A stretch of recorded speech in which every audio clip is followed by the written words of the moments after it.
Good morning सांग मैंने आज हूँ राखी पूर्णिमा।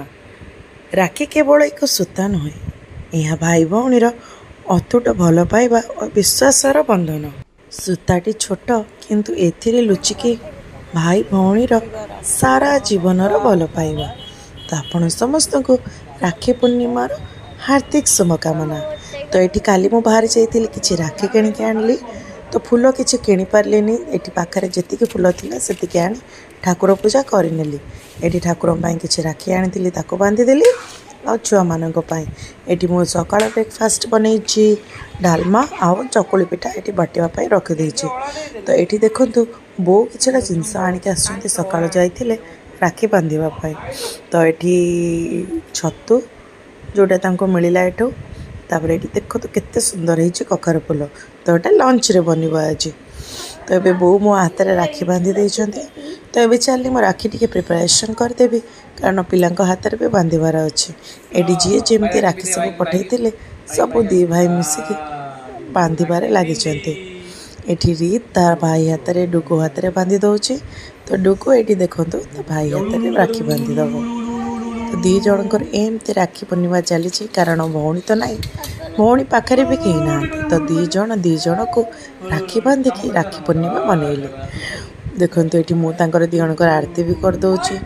आउ डुगु तो बांधि पारनी, तो पापा ताप बांधिदेले राखी।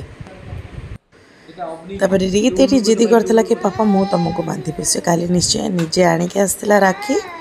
तो यहाँ से पापा हाथ में बांधि दौची राखी। कौन करवा, राखी पूर्णिमा भौणी मैंने समस्ते दूर रुहति, समस्ते भाग्य न थाए भाई हाथ में आसिक राखी बांधापी। तो सेमती हाथ में राखी बांधि दौरान बो, कारण जितक राखी पठे तो बो ये सब जाक राखी बांधिदेले हाथ में।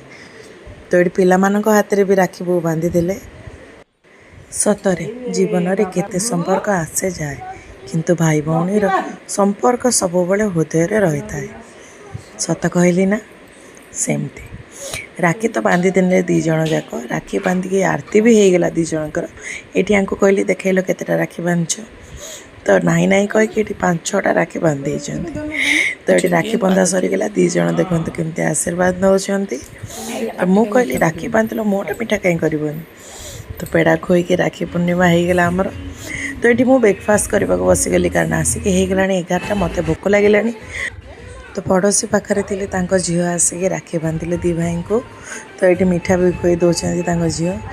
तो रीत ये राखी बांधि सारापर डुगु भी राखी बांधि नेला। तो दी जण मिठा खाइले। रीत कहला कौन आउ गिफ्ट देवी। तो मु कहली